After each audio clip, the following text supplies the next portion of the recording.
Mes chers collègues, amiral, nous commençons aujourd'hui un nouveau cycle d'auditions consacré aux espaces maritimes et aux enjeux de défense.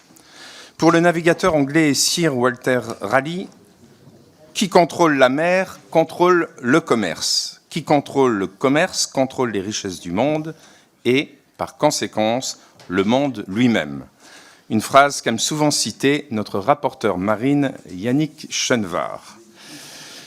Et depuis la plus haute antiquité, les grandes puissances ont cherché à contrôler la mer afin de contrôler le commerce, mais aussi parce que la menace pouvait venir de la mer et que la mer était une voie de conquête. Aujourd'hui, la mer reste un enjeu stratégique majeur. 90% du commerce international se fait par voie maritime et 98% des transferts de données se font via les câbles sous-marins. La mer est également source de tensions, en particulier en Asie du Sud-Est, avec les prétentions de la Chine sur Taïwan et la remise en cause de la liberté de navigation en mer de Chine méridionale, justifiant un réarmement naval massif dans la région. C'est également le cas de la mer Rouge, peut-être demain, dans l'Arctique. Pour notre pays, les enjeux sont également majeurs, ne serait-ce parce que la France dispose de la deuxième zone économique exclusive du monde et est engagée dans de nombreuses opérations maritimes dans le cadre de l'OTAN ou de l'Union européenne. Enfin, la mer est au cœur du changement climatique, la hausse des températures se jouant largement dans les océans. Pour nous éclairer sur tous ces enjeux, nous recevons aujourd'hui l'amiral Bernard Rogel. Amiral, après une longue carrière de sous-marinier, mais également au sein de l'état-major des armées, vous avez été nommé chef d'état-major de la marine en 2011, avant de devenir, en 2016, le chef de l'état-major particulier du président de la République. D'ailleurs, n'hésitez pas à nous éclairer sur cette fonction que nous ne connaissons pas forcément beaucoup pour ne pas avoir eu l'occasion d'auditionner le chef d'état-major particulier du président de la République. Vous êtes aujourd'hui un membre éminent de l'Académie de marine et vous intervenez souvent bénévolement dans des lycées et des universités au profit de nos jeunes pour expliquer les enjeux et les problématiques maritimes et stratégiques. Un rôle d'éducation qui vous tient à cœur autour du transmission de savoir et puis aussi, je crois, de la désinformation parfois que les jeunes peuvent subir à travers peut-être les réseaux sociaux aussi. Alors, amiral, sur l'ensemble de ces sujets, au regard de votre expérience, très grande expérience de marin et puis expérience de chef aussi d'état-major, nous sommes prêt à vous entendre et c'est avec un grand plaisir que nous vous recevons. Amiral, la parole est à vous. Bien, merci infiniment, Monsieur le Président. On aura peut-être l'occasion de revenir sur ce sujet qui me tient à cœur, qui est l'éducation de nos jeunes et la structuration de la pensée stratégique de nos jeunes qui me paraît importante.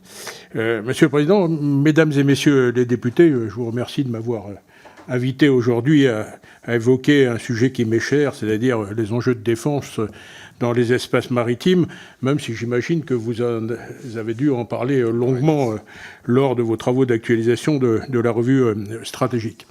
Je ne vous surprendrai évidemment pas en vous disant qu'aujourd'hui, le modèle qui avait structuré les relations internationales depuis la fin de la guerre froide est arrivé définitivement à son terme.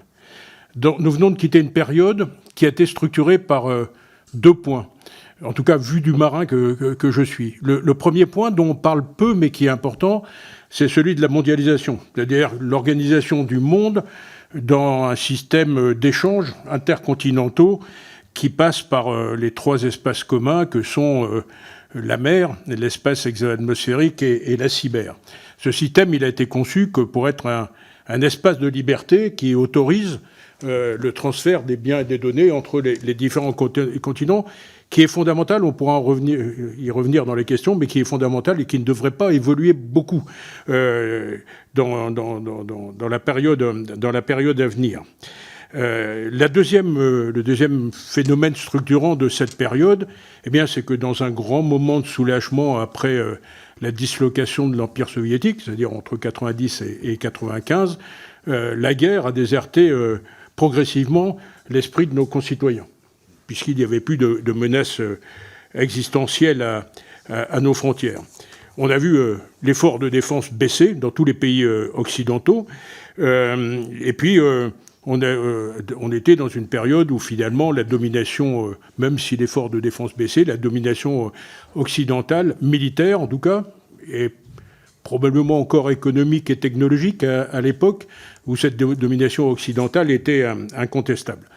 Quelque chose qui m'a beaucoup frappé, vous avez rappelé que j'ai conduit les opérations interarmées pendant 2 ans, c'est que l'ONU jouait en réalité dans cette période son rôle d'arbitre des contentieux internationaux et que, à quelques exceptions près, comme l'intervention des Américains en Irak par exemple en 2003, l'ONU devait autoriser, si je puis dire, sous forme d'une résolution, ces opérations. Donc avec un rôle qui était extrêmement important. Ce qui est clair, c'est que depuis quelques années, on pourra discuter tout à l'heure, si vous le souhaitez, du début de cette période, qui pour moi n'est pas tout à fait l'invasion de l'Ukraine par la Russie. Nous sommes entrés dans une nouvelle période stratégique qui est marquée par de nombreuses ruptures dans beaucoup de domaines. Alors ces ruptures que nous avions décelées il y a une dizaine d'années, le début de ces ruptures, se sont toutes confirmées et sont désormais devenues des tendances lourdes. Elles ne concernent pas que l'espace maritime, mais toutes ont un impact sur les espaces maritimes. Et c'est évidemment un sujet qui nous passionne au sens littéral du terme à l'Académie de Marine, puisqu'on voit qu'il y a des tendances lourdes qui sont en train de se mettre en place et qu'elles ont des conséquences sur nos enjeux maritimes et sur la stratégie navale en particulier. Donc je vais essayer dans le temps qui m'est imparti, je vais essayer de ne pas dépasser de trop ce temps de parole. Je voudrais vous donner ma vision des principales lignes de force de ces changements. Et donc citer au moins 6 ruptures. Alors, je vais parler des ruptures, il y a aussi des continuités, comme le terrorisme, comme le changement démographique du monde, qui est toujours en marche. Mais en tout cas, je vois au moins 6 ruptures importantes qui touchent de plein fouet les espaces maritimes. La première rupture, elle est d'ordre stratégique. Il s'agit, et je ne vous apprendrai rien, du retour des stratégies de puissance, c'est-à-dire du retour des politiques de la force et du fait accompli au détriment du dialogue et du multilatéralisme. Les exemples ne manquent pas, des conflits aux frontières est de l'Europe, au Proche et Moyen-Orient, dans le Caucase, en mer Rouge, jusqu'aux politiques de fait accompli dans les mers de Chine, vous l'avez signalé, et même dans l'est de la Méditerranée. C'est-à-dire que ces stratégies de puissance, elles s'exercent soit par des conflits, soit par des politiques de fait accompli. On assiste aujourd'hui à une espèce de brutalisation générale des relations internationales, y compris de la part de notre plus vieil allié et première puissance mondiale, les États-Unis d'Amérique, qui finalement aujourd'hui encouragent les politiques de la force en la pratiquant elle-même. Dans ce contexte, on ne peut que regretter l'affaiblissement du rôle de l'ONU, qui peine désormais à se faire entendre. Alors ce retour des stratégies de puissance, il se traduit de plusieurs manières.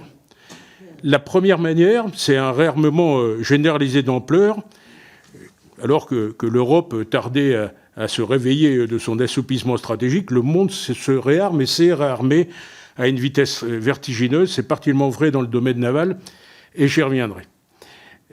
La deuxième manière dont se traduit ce retour des stratégies de puissance, c'est une certaine fragilisation des traités internationaux. Là aussi, on pourra revenir dans les questions, mais on voit tous les traités bilatéraux, en particulier de désarmement entre la Russie et les États-Unis, tomber les uns après les autres. Je ne vais pas vous rappeler le mémorandum de Budapest, mais qui est quand même assez significatif à cet égard. On voit aussi un affaiblissement de Montego Bay. Certains parlent de se retirer de la Convention sur les mines antipersonnelles. Donc on voit une certaine fragilisation de tous ces traités internationaux. Et puis enfin, c'est une grande caractéristique de l'époque à venir, c'est le retour du nucléaire dans le langage stratégique, avec un Vladimir Poutine qui n'hésite pas à mélanger intimidation et dissuasion. Ce qui est dangereux, alors je vous rassure, je ne crois pas à la bataille nucléaire, je ne connais pas un dictateur qui voudrait mettre en cause son pouvoir avec ça. En revanche, ce mélange entre dissuasion et intimidation, il a forcément des conséquences importantes en termes de non-prolifération, puisque finalement, des pays se disent pourquoi pas nous. Pour résumer à l'extrême cette nouvelle période qu'on est en train de vivre, j'ai l'habitude de dire qu'on est en train de passer d'une période de maintien de la paix à une autre qui est celle de l'empêchement de la guerre. Et c'est pas tout à fait pareil, ni en termes de diplomatie, ni en termes de défense, ni en complémentarité entre la défense et la diplomatie. Alors, si on fait un rapide arrêt sur image sur le panorama stratégique maritime, on peut voir d'abord que la plupart des conflits, même les conflits terrestres, aujourd'hui, on connaît des débordements importants à la mer, en Atlantique Nord, en Méditerranée, et de manière plus ostensible en Baltique, en mer Noire et en mer Rouge. Quand je prends les grands acteurs, je vais commencer par la Russie, qui est celle qui est de plus d'actualité. La Russie revient sur et sous les océans, avec en particulier des déploiements assez inédits en termes de qualité et en termes de longueur de déploiement de ces sous-marins nucléaires. Comme au temps de la guerre froide, ces bâtiments pseudo-hydrographiques sillonnent nos eaux en s'intéressant, et ça c'est assez nouveau, aux fonds marins et aux infrastructures qui s'y trouvent. Il ne faut pas oublier que la Russie a aujourd'hui un gros problème d'accès à la mer. Le Bosphore est fermé, la Baltique devient très compliquée pour elle puisqu'elle est devenue un territoire de l'OTAN avec l'adhésion de la Suède et de la Finlande à l'Alliance. Elle vient de perdre sa base de Tartous en Syrie. Donc elle a un vrai problème d'accès aux mers chaudes, qui est une espèce d'antienne dans la pensée stratégique russe. Aujourd'hui, finalement, sa seule voie libre, c'est celle de l'Atlantique Nord, et une voie qui, évidemment, se prolonge devant nos côtes. Alors, on peut se dire que peut-être la situation actuelle va déboucher sur un face-à-face sur les frontières est de l'Europe, face-à-face peut-être de longue durée. Ce qu'il ne faut pas négliger, c'est que les escarmouches ont déjà commencé dans les espaces communs, la mer, le cyberespace et l'espace atmosphérique. Et ces espaces-là, ils vont devenir un objet de compétition, j'y reviendrai tout de suite après. Cette situation, elle est évidemment préoccupante, mais elle ne doit pas nous faire oublier que le fait structurant majeur des années à venir, ça va être la compétition, et je reste actuellement à ce terme de compétition, entre les États-Unis d'Amérique et la Chine. C'est quelque chose qui va être important sur les plans économiques, sur les plans technologiques, politiques forcément, mais militaires également. Et c'est quelque chose que nous devons avoir, nous, Européens, en tête, parce que quel que soit l'avenir des Américains dans l'OTAN, on pourra en reparler, je vous donnerai mon appréciation sur le sujet, quelle que soit la fiabilité que nous percevons ou pas de l'engagement des Américains au profit des Européens, il faut bien être convaincu qu'aujourd'hui, leurs yeux sont tournés quasiment exclusivement vers l'Asie-Pacifique. C'est ce qui les obsède. Moi, quand je parle à mes homologues américains, ça les obsède. Et ça, pour ça, ils vont nous demander, quoi qu'il arrive, quel que soit l'avenir de l'OTAN, quel que soit l'avenir de leur engagement, ils nous demanderont de toute manière de prendre de plus en plus notre sécurité en compte. Et ça va être un invariant de la situation à venir. Alors, d'un point de vue militaire, la confrontation sino-américaine, si elle a lieu, elle sera d'abord un choc de thalassocratie. Et ce qui est impressionnant aujourd'hui pour un marin, c'est de voir la vitesse avec laquelle la Chine monte en puissance. Je ne vous donnerai qu'un chiffre. Elle construit actuellement une fois la marine française, la plus grande des marines européennes, tous les 3 ans. Alors on pourrait se dire, tout ça c'est bien lointain, en oubliant qu'on a des intérêts dans l'Indo-Pacifique et en oubliant que finalement la mondialisation a gommé l'aspect géographique des menaces. Mais en fait, en réalité, ce réarmement naval mondial, il est partout. Il est dans l'Indo-Pacifique parce que les États riverains voient bien que la Chine est en train de monter en puissance et pratique des politiques de fait accompli. Donc on voit l'Inde, le Japon, la Corée du Sud, Taïwan monter en puissance. Et puis on voit aussi, plus proche de chez nous, des pays comme la Turquie, l'Algérie, l'Égypte, qui deviennent des vraies puissances navales. Dans cette montée en puissance, moi je note, mon métier de marin me fait noter le nombre croissant de sous-marins. Aujourd'hui, il y a à peu près 400 sous-marins répartis dans une cinquantaine de pays, ce qui explique pourquoi dans la marine française nous avons mis l'accent sur la lutte anti-sous-marine, mais aussi une augmentation sensible du nombre de porte-avions et de porte-aéronefs. Donc première rupture, une rupture stratégique. La seconde rupture, elle est d'ordre économique. Je vous l'ai dit, la période stratégique précédente a vu la mondialisation. Vous avez rappelé les chiffres, je ne vais pas les reprendre, mais c'est 80% du commerce mondial, c'est 98% des échanges numériques intercontinentaux qui passent par les câbles sous-marins. Et j'avais coutume de dire, quand j'étais chef d'état-major de la marine, déjà, il y a 10 ans, que la maritimisation était la petite sœur de la mondialisation. Aujourd'hui, on assiste à une contestation de tous ces espaces communs. Le cyberespace, évidemment, l'espace exo-atmosphérique qui est en train de montrer en puissance, et les flux maritimes. Alors cette contestation pour les flux maritimes, elle s'exerce soit directement sur les flux, par des attaques directes, comme ça se passe aujourd'hui en mer Rouge, ou bien par des entraves à la navigation, comme ça pourrait se passer demain à Hormuz, premier détroit pétrolier du monde, et qui a une particularité, c'est que lui ne peut pas être contourné par rapport à celui de Bab el-Mandeb. Ces contestations, elles s'expriment aussi par des contestations de zones et des politiques maritimes intrusives, en particulier par les thalassocraties naissantes, qui ne manquent pas, je viens de vous les citer, et qui finalement, pour obtenir de la profondeur stratégique, ou bien pour obtenir des ressources réelles ou potentielles, s'intéressent de près et viennent contester avec soit des politiques de fait accompli, soit une interprétation assez osée du droit international qui viennent contester les zones. La mer, qui était un espace de liberté, est finalement en train de se transformer terriblement en espace de compétition. Alors on voit bien également que dans cette contestation des espaces marins, nous sommes concernés tout simplement par nos territoires ultramarins et par les zones maritimes associées. Et je crois qu'il est très prudent de conserver des capacités de projection de force pour, le cas échéant, défendre nos intérêts dans ces zones. La troisième rupture, elle relève de la résilience. Je vais passer très vite sur les 4 autres ruptures, mais elle relève de la résilience. C'est ce qu'on appelle en général la généralisation des stratégies hybrides. Alors on a toujours tendance à penser que les stratégies hybrides, c'est la cyber, c'est la manipulation de l'information, et on a raison de le faire. Mais il ne faut pas oublier qu'elles ont beaucoup d'autres formes et qu'on assiste aujourd'hui à une espèce de dark war, en référence au dark web, qui s'exerce même à la mer. Je rappelle les attaques de pétroliers non revendiqués dans le détroit d'Ormuz en 2019. Alors tout le monde savait qui c'était, mais personne n'a été en mesure de le prouver. Mais en tout cas, ça nous a amené à déployer une opération maritime qui s'appelait Agénor. Je rappelle aussi les attaques contre les gazoducs Nord Stream il n'y a pas si longtemps que ça. Et puis on a des interrogations sur des ruptures de câbles mystérieuses en Baltique, ou même, puisque c'est sorti dans la presse ouverte, une disparition de 5 km de tronçons de câbles sous-marins en Norvège en 2021, qui ont mystérieusement disparu. 5 km de câbles sous-marins, ça fait 9 tonnes. Donc il y a des pays qui sont capables de faire ça.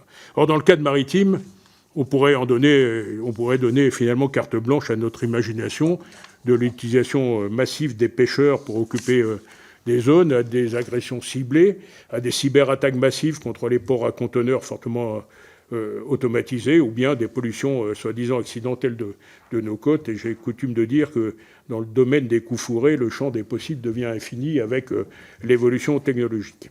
Alors, puisqu'on parle de technologie, la 4e rupture est d'ordre technologique. Elle est commune à tous les milieux. C'est cette espèce d'accélération à laquelle on assiste actuellement sur les questions technologiques, l'intelligence artificielle, le quantique et j'en passe, et qui vont placer une question fondamentale qui va être la question de la place de l'humain dans le combat futur face à la puissance croissante de l'intelligence artificielle. Alors ce n'est pas le seul problème, il y a des problèmes évidents aujourd'hui, l'intelligence artificielle, je viens de la citer, celui de la cyberdéfense vis-à-vis de bâtiments qui deviennent de plus en plus automatisés. Mais je pense que le chef d'état-major de la marine a dû vous expliquer tout ça. Et puis celui des drones, qui est terriblement d'actualité, les drones aériens et navals. On a vu encore hier des attaques dans la mer Noire par les drones ukrainiens. Il faut veiller à la place des drones sous-marins dans l'avenir, qui vont venir très vite. Et cela, on doit le considérer soit en tant que multiplicateur de force de nos bâtiments, soit en tant que menace importante. Et finalement, ça oblige la marine à s'adapter en permanence à ces évolutions techniques. Ça veut dire qu'il faut avoir des méthodes beaucoup plus souples que par le passé pour s'adapter à cette fulgurance technologique. La 5e rupture, j'hésitais à la mettre dans la rupture, mais finalement, en y réfléchissant un peu, je l'y ai mise. Elle est d'ordre sécuritaire, c'est-à-dire l'augmentation très forte de la criminalité maritime et qu'on voit aujourd'hui. Je ne vais pas vous rentrer dans le détail, on pourra revenir dans les questions si vous le souhaitez. Mais en tout cas, on voit bien que les perturbateurs criminels de nos sociétés ont compris que la mer leur donnait aussi un espace de liberté. Il n'y a qu'un chiffre à retenir, c'est le score assez effrayant pour moi des 48 tonnes de drogue saisies, essentiellement de la cocaïne, saisies à la mer par la Marine nationale l'année dernière. Alors ça pose une question qui est finalement notre capacité d'action de l'État en mer. Ça ne concerne pas seulement la Marine nationale en termes de surveillance des océans et en termes de surveillance de nos approches. On a commencé à trouver une réponse avec les drones maritimes et aériens et les outils satellitaires, mais je pense que c'est vraiment un sujet qu'il faudra creuser. Et puis la 6e rupture, elle est environnementale. Là aussi, je trouve qu'on n'en parle pas assez. Sans doute en parlez-vous souvent, mais le dérèglement climatique, il a sa part dans ce changement de statut des océans. D'abord par la montée des eaux, qui menace des territoires entiers, qui va brouiller les frontières maritimes, mais aussi parce qu'il va permettre, comme ce pourrait être le cas en Arctique, l'accès à certaines zones riches en potentialité. Et en tout cas, moi, ça ne m'étonne pas de voir le Groenland devenir au centre de l'intérêt stratégique aujourd'hui. Il faut garder dans un coin de sa tête que les conséquences du changement climatique, c'est le ferment des crises de demain. C'est la diminution des stocks halieutiques, c'est l'augmentation des flux migratoires liés à la sahélisation, c'est les pénuries de l'us, c'est la montée des eaux, c'est le recul du littoral, etc. Et donc il faut non seulement le combattre, ce dérèglement climatique, mais il faut anticiper ces conséquences qui pour nous seront importantes. Donc, je vais terminer par là avant de faire une très rapide conclusion sur 2 points qui me tiennent à cœur. Mais ces ruptures, elles ont naturellement un impact fort sur les espaces maritimes, vous l'avez compris. Elles touchent tous les domaines de la défense, stratégique, militaire, économique, technologique, sécuritaire et environnementale. Et ça a obligé la marine à s'adapter. Ça a d'abord élargi beaucoup le champ ses missions, et puis ces champs d'action qui vont désormais de la haute intensité, avec l'augmentation des puissances navales concurrentielles, et elles vont jusqu'aux menaces asymétriques que je viens de citer. Donc avec une explosivité, si je puis dire, de la conflictualité, ou une explosion de la conflictualité potentielle ou réelle en mer, mais avec quelque chose qui doit poser questionnement sur notre aptitude à contrôler les espaces maritimes. Donc la mer est vitale pour notre environnement, elle est vitale pour notre économie, elle est source de richesse et donc de compétition. Elle a un aspect stratégique important puisqu'elle nous permet de projeter la puissance sans contrainte. Je voudrais terminer par 2 points très rapides. Le premier concerne, mais je vais laisser la place aux questions, le premier concerne les défis qui nous attendent dans ce monde turbulent et notre capacité à faire face, seul ou pas, à tous ces défis. En fait, avec l'énormité des défis que je viens de vous présenter, je crois qu'il est utile d'approfondir nos partenariats stratégiques partout dans le monde. Je crois qu'il est utile de se mettre en ordre de bataille européen. Je ne vois pas comment on pourrait faire face à tous ces sujets tout seul. Et je ne vois pas comment les États-Unis, qui sont bien imprudents aujourd'hui, je trouve, de mépriser leurs alliés européens, pourraient faire face, même eux, avec la puissance qu'ils ont, de faire face tout seuls à tous ces défis. Alors la bonne nouvelle, c'est que du côté européen, du côté maritime, on a fait déjà de nombreuses opérations. On intègre les navires européens autour de nos groupes de porte-aéronefs.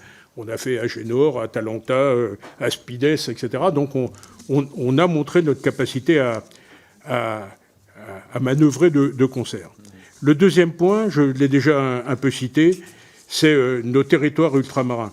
Je crois qu'il ne faut pas avoir de l'extension des problématiques stratégiques une vision métropolitaine. En tout cas, le marin que je suis ne l'a pas. Je crois que nos territoires ultramarins vont rentrer, comme la métropole, de plein pied dans cette nouvelle ère stratégique. Et que les menaces qui pèsent sur nos territoires ultramarins, aujourd'hui, ce ne sont pas les menaces qui pesaient hier. On parle de déstabilisation, on parle de pillage de richesses, on parle de beaucoup de choses. Et je crois que là, il faut vraiment qu'on ait... Je suis très content de voir arriver aujourd'hui les patrouilleurs outre-mer que j'avais lancés quand j'étais chef d'état-major de la marine.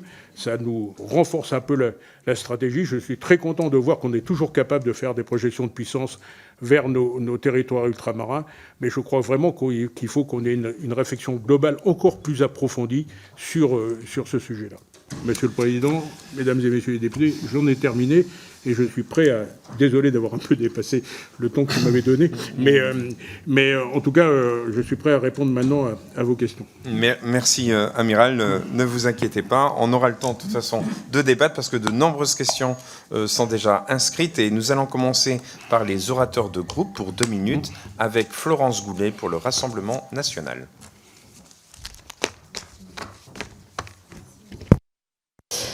Merci, Monsieur le Président. Amiral, le recentrage des flux économiques vers l'Indo-Pacifique, la future ouverture de la route arctique du Nord-Est et même le retour de la route maritime par le canal du Mozambique du fait de la guerre au Yémen montrent à quel point la présence de la France est stratégique dans le monde grâce à ses DROM et à ses COM, mais aussi sa présence scientifique ancienne au Svalbard comme en Terre Adélie. Deuxième zone économique exclusive du monde avec plus de 10 milliards de kilomètres carrés, la France a des intérêts économiques à valoriser et défendre sur tous les océans. Or, cette présence est menacée. Menace sur les îles éparses par des revendications régionales ou des pressions étrangères du fait de la richesse en hydrocarbures et métaux. Menaces étrangères en Polynésie, Nouvelle-Calédonie et Mayotte. Pillage de nos ressources halieutiques dans l'océan Indien, le Pacifique, mais aussi l'Atlantique Nord. Sans compter la menace croissante du narcotrafic et de la pression migratoire, notamment dans l'arc caribéen. La récente mission Clémenceau 2025, en déployant le groupe aéronaval, a affirmé notre présence en Indo-Pacifique et permis de consolider une diplomatie fondée sur la coopération. Mais ces missions ne cachent pas le manque de moyens permanents, l'état des bâtiments de la marine en Polynésie et Nouvelle-Calédonie faisant dire à certains observateurs qu'ils ne sont armés que de leur seul drapeau. Or, nous sommes dans une nasse du fait de l'énorme contrainte budgétaire et des nouvelles menaces terrestres à l'Est. L'excellence de nos marins et la dissuasion ne font pas tout. À votre avis, quelle serait la bonne jauge pour notre marine et combien de temps faudra-t-il pour redevenir une puissance navale à la hauteur de notre présence dans le monde ? Je vous remercie. Amiral, la parole est à vous. J'ai 2 minutes, c'est ça, pour répondre ? Non, d'abord, je trouve votre jugement un peu sévère sur la puissance navale de la France, parce que quel que soit le format de la marine, aujourd'hui, on a une des marines les plus opérationnelles au monde et une marine qui, enfin, se modernise, si je puis dire. Et ça, c'est un effort qui a été entrepris, fort heureusement, depuis 2017. Moi, il se trouve que quand j'étais chef d'état-major de la marine, j'ai lancé un certain nombre de programmes que je vois aujourd'hui aboutir, les sous-marins Suffren, les frégates de défense et d'intervention, les patrouilleurs outre-mer. Donc on est en phase de modernisation. Alors après, moi je ne suis plus chef d'état-major de la marine, donc il m'appartient à peine le droit de m'exprimer sur le format. Quand j'étais chef d'état-major de la marine, dans les années de 2015, je disais que notre format était juste insuffisant, en référence à la stricte suffisance de la dissuasion. Je crois qu'il faut qu'on prenne en compte la stature maritime de la France. Je reviens sur les territoires ultramarins. Il y a quelque chose que nous donnent les territoires ultramarins et qui est très peu compris de nos concitoyens, c'est le statut de voisin du monde. c'est une force extraordinaire, je peux vous l'assurer, pour avoir accompagné des présidents de la République, pour m'être déplacé en tant que chef d'état-major de la marine. Quand nous nous déplaçons dans la plupart des pays du monde, en tout cas ceux qui ont un rivage, ce qui fait la majorité des pays, on ne se déplace pas en étranger, on se déplace en voisin. Et donc on a une force qui est extraordinaire. Alors, comme je vous l'ai dit, le monde est en train de changer également pour les territoires ultramarins. Donc il faut qu'on prenne ce changement de paradigme en compte. Il faut qu'on réexamine la flotte. Mais je crois encore une fois que la première, avant de parler de format, le premier axe, et ce qui est en train d'être fait, c'est de consolider et moderniser nos bâtiments et les adapter au conflit. C'est pas la peine de multiplier les bâtiments si on n'a pas les moyens de les armer. Quand je parle d'armée, c'est aussi en termes de ressources humaines, qui est vraiment un sujet qui m'a beaucoup intéressé dans mes fonctions précédentes. Et donc, il faut qu'on s'adapte. Moi, je pense que si on devait gonfler un peu le format de la flotte, il faudra faire probablement effort sur les territoires ultramarins, parce qu'ils vont devenir des zones de compétition. Ça ne veut pas dire qu'il faut faire une flotte du Pacifique, une flotte de l'océan Indien et une flotte machin, mais ça veut dire qu'il faut prendre de manière globale les problématiques de ces territoires et regarder si notre format est toujours adapté. Merci, Amiral. La parole est à Yannick Chenevard pour le groupe Ensemble pour la République. Merci, Monsieur le Président. Amiral, mes chers collègues, Monsieur le Président, vous avez rappelé à juste titre qu'en réalité, qui tient la mer tient le commerce du monde et tient le monde. C'est une réalité. Et Amiral, vous avez rappelé qu'actuellement, on vit un effacement de Montego Bay, une contestation, en tout cas de Montego Bay, ce qui régissait quand même la navigation et les règles de navigation, ce qui régit d'ailleurs toujours ces règles de navigation. Sur le plan naval, on vit un certain nombre de ruptures. La guerre en Ukraine a démontré qu'une nation sans marine avait la capacité de tenir en respect une nation qui a une marine puissante. C'est le cas de la marine russe qui est bloquée actuellement en mer Noire, avec du drone, grande rupture. Que les Houthis, largement soutenus par un certain nombre de leurs alliés non masqués, en fait, ont ralenti le commerce en mer Rouge. Et notamment, ça a été rappelé aussi, ont imposé un passage par le canal du Mozambique, que donc tenir les canaux, les détroits, et donc en réalité tenir les routes maritimes, c'est aussi fondamental. Donc avec 11 millions de kilomètres carrés, évidemment, la France est partout. Et globalement, la France, vous l'avez aussi rappelé, est voisine. La France est une nation de l'Indo-Pacifique. Étant une nation de l'Indo-Pacifique, je serais intéressé de savoir comment vous percevez, mais vous en avez un petit peu parlé, comment vous percevez en fait d'abord le renouvellement des forces navales de nos bâtiments dans l'Indo-Pacifique. Est-ce qu'on peut imaginer à terme, au moment où les frégates de surveillance seront à remplacer un basculement qui permettrait d'avoir un peu plus de bateaux de gros tonnage en bascule dans l'Indo-Pacifique, sans forcément en avoir plus, mais un basculement. Et puis, un dernier point, vous avez commandé des sous-marins nucléaires lanceurs d'engins, un point sur la dissuasion nucléaire. Imaginons que les Américains se retirent de l'Europe avec leur armement nucléaire. Comment voyez-vous la place de la France et le nombre de sous-marins nucléaires lanceurs d'engins en patrouille à la mer? Merci, Amiral.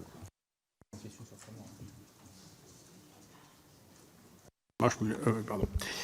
Voilà, monsieur le député, répondre à ça en 2 minutes, ça va être un exercice important.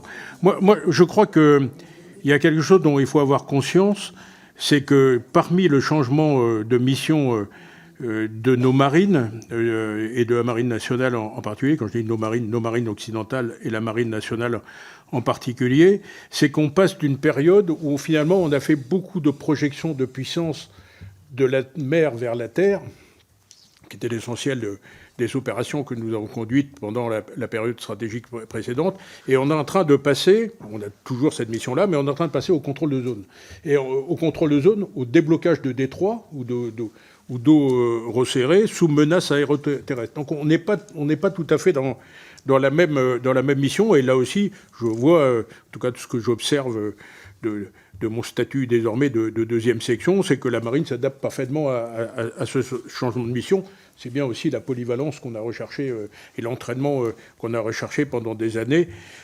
Pour moi, vous l'avez dit, vous avez cité Sir Walter Raleigh, mais j'ai toujours été persuadé qu'une marine efficace, c'était une marine qui était en mer, pas à quai. Et c'est pour ça d'ailleurs que j'ai un peu, comment dire, outrepassé les directives pendant la période de vache maigre après 2013, en mettant la priorité d'abord sur l'activité à la mer, parce que je pense que c'est tout à fait important et c'est ce qui nous permet aujourd'hui de faire face. Donc on est sous des menaces qui sont différentes, on est sous des menaces plus importantes. Je rends hommage à nos marins aujourd'hui qui passent des semaines en mer Rouge sous tension permanente et sous des attaques qui ne sont pas des attaques accessoires, hein, balistiques, missiles de croisière, drones. Donc, tout ça montre que l'entraînement de notre marine et son activité à la mer l'a rendu parfaitement opérationnel. Sur la dissuasion nucléaire, je pense qu'il faudrait vraiment plus de 2 minutes pour parler de ça.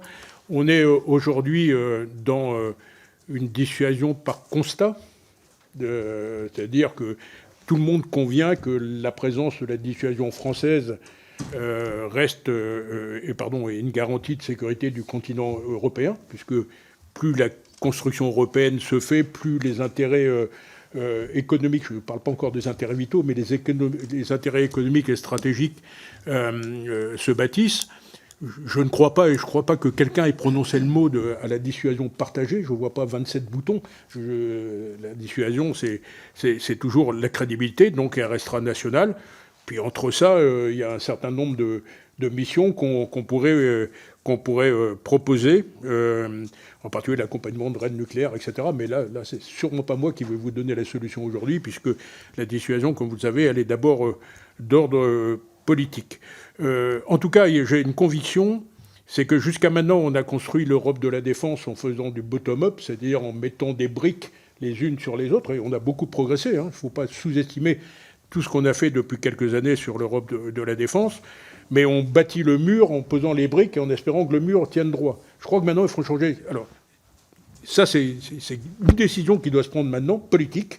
C'est qu'est-ce qu'on veut faire de l'Europe de la défense. Mais en tout cas, si on pense que la fiabilité américaine est en jeu, la fiabilité de l'engagement européen au profit des Européens est en jeu, là, il faut vraiment reconstruire l'Europe de la défense par le haut et commencer par discuter du partage des intérêts vitaux, du partage des intérêts stratégiques et avoir ce qu'on a commencé à faire avec la boussole stratégique, une vision stratégique partagée.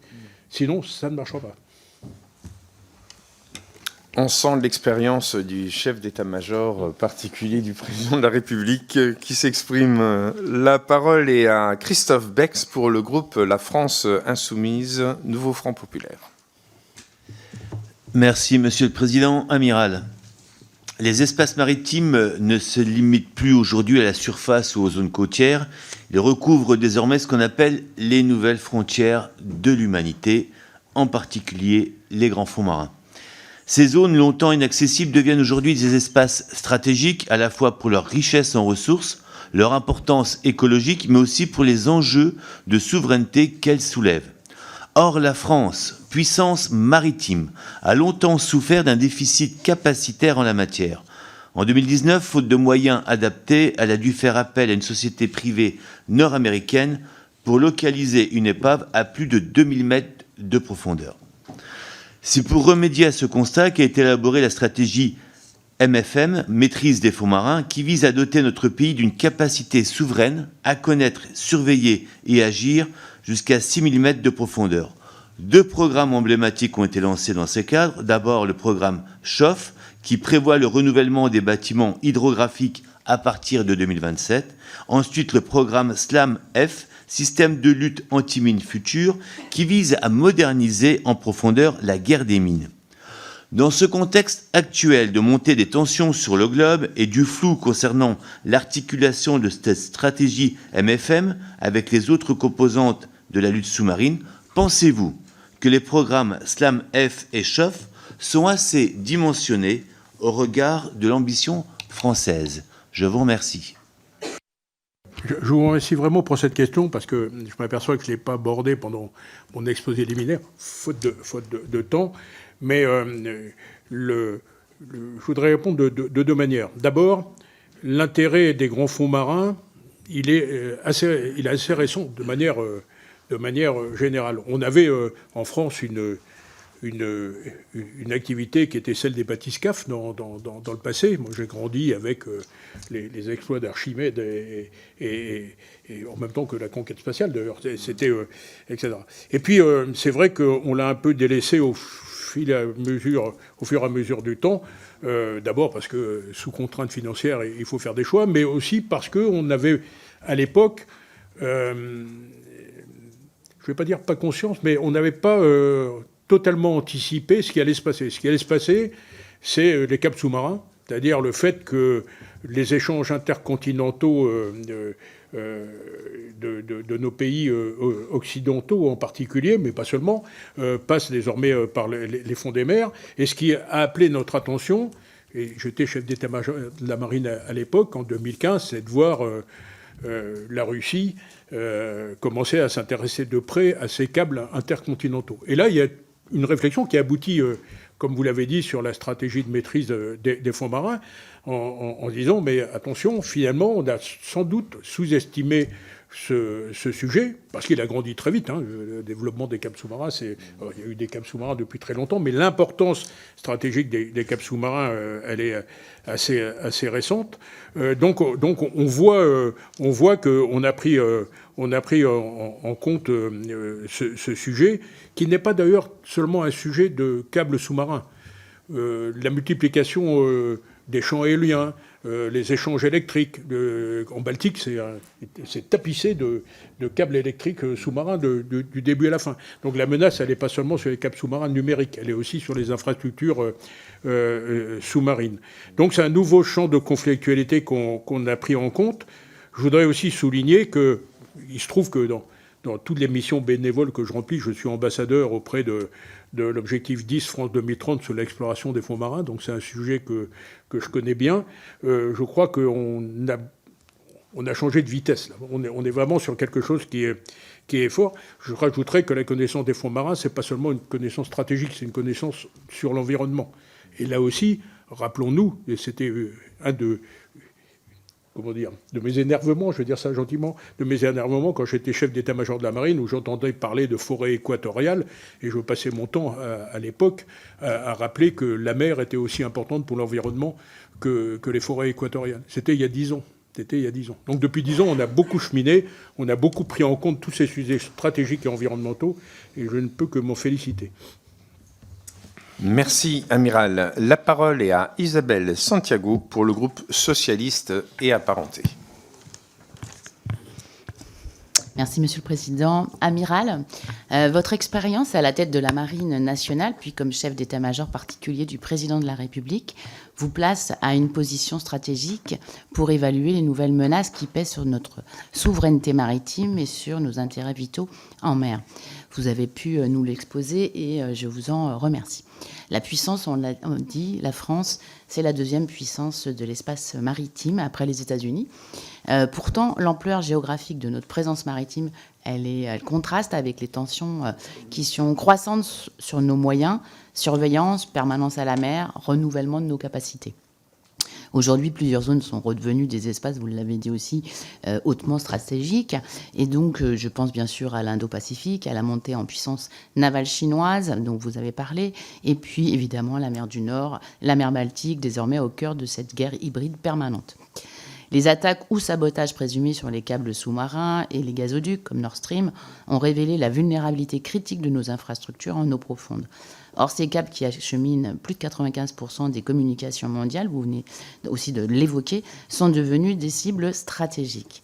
De même que les pipelines, les infrastructures énergétiques offshore et la navigation maritime. Dans ce contexte, la maîtrise de l'information maritime, la souveraineté numérique, la capacité à protéger nos fonds marins deviennent aussi déterminantes que la projection de nos puissances.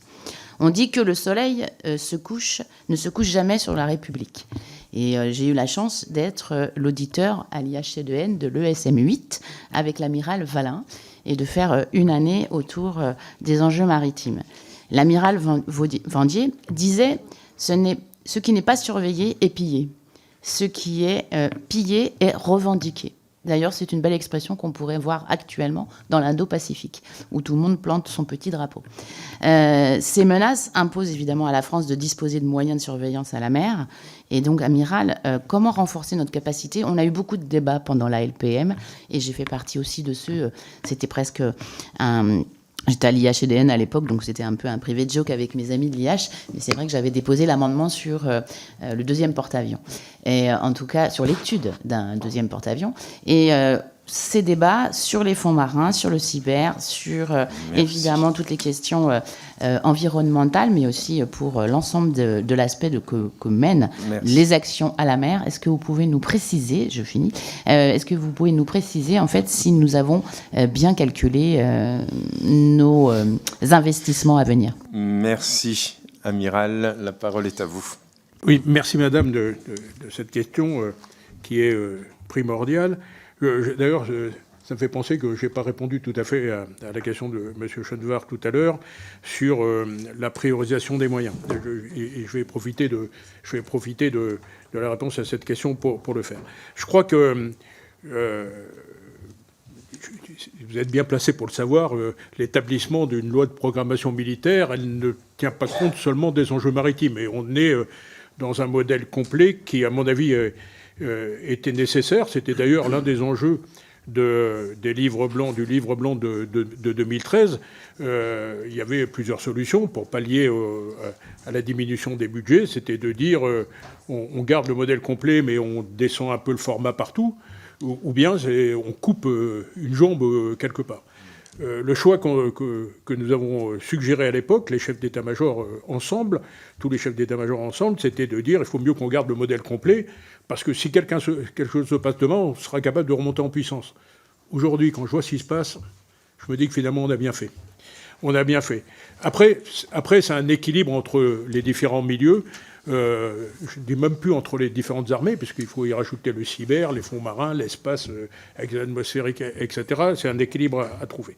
Alors, pour ce qui concerne de la surveillance de nos zones, d'abord, je pense, et ça a été dit plusieurs fois, je crois, dans cette enceinte, qu'il faudrait quand même augmenter un petit peu notre nombre de frégates.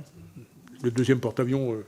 Je n'ose même pas en parler, mais ça doit pas disparaître de nos esprits, là encore. Si la situation internationale devait se durcir, si les alliances devaient se dissoudre, si on n'arrivait pas à remonter en puissance l'Europe de la défense, je crois que l'hypothèse d'un deuxième... Je ne suis pas en train de parler du remplaçant du Charles de Gaulle, je suis en train de parler d'un deuxième porte-avions.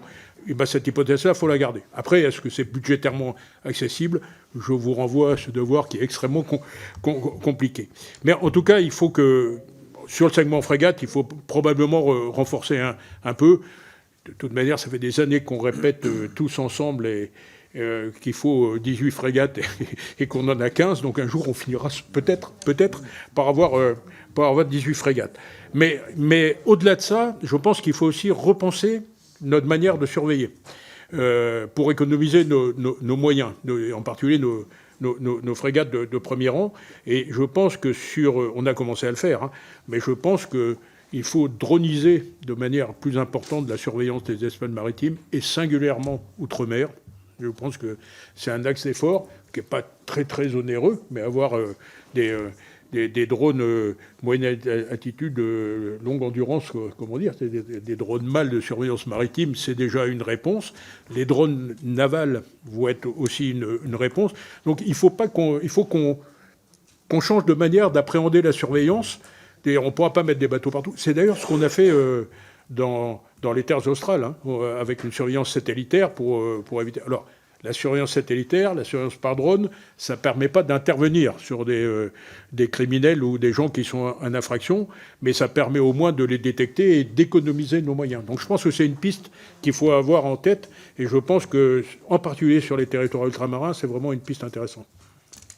Merci. La parole est à Valérie Bazin-Malgras pour le groupe Droite républicaine. Merci, Monsieur le Président. Amiral, au nom de mon groupe La Droite républicaine, je vous remercie pour votre présence parmi nous ce matin, ainsi que pour vos propos liminaires. je souhaite vous interroger sur les forces de souveraineté en mer et notamment dans l'océan Indien. Les 17 avisos A69 et les 10 patrouilleurs P400 devaient être remplacés à la fin des années 2000 dans le cadre du programme Batsimar. Faute de crédit, ce programme a dû être abandonné et reconfiguré. En Outre-mer, les missions de souveraineté au sein de la zone économique exclusive française s'en trouvent affaiblies. Depuis octobre 2011, la Marine nationale ne dispose que d'un patrouilleur dans l'océan Indien. Et encore, il s'agit en réalité d'un palangrier étranger confisqué qui a été transformé en patrouilleur pour faire face au vide capacitaire qui n'est toujours pas résolu, puisque le patrouilleur outre-mer Auguste Técher de la classe Félix Éboué n'a toujours pas été livré. En métropole, il ne reste plus que 5 avisos sur 17 en activité, et les patrouilleurs hauturiers ayant vocation à les remplacer ne seront livrés qu'à partir de fin 2026 jusqu'à 2033. La lutte anti-sous-marine le long de nos côtes fait donc face à un trou capacitaire dans le contexte de conflictualité actuelle qu'on connaît et dont vous avez parlé tout à l'heure. Que pensez-vous donc du renouvellement de notre flotte de patrouilleurs? Les livraisons envisagées seront-elles suffisantes? Je vous remercie. Oui, merci d'aborder le problème des patrouilleurs, parce que c'est vrai qu'on parle beaucoup des frégates, mais les frégates, c'est en passe d'être résolu. Moi, j'ai connu une marine quand j'étais chef d'état-major, où j'avais des frégates qui avaient une moyenne d'âge de 35-40 ans, qui était déjà bien dépassée.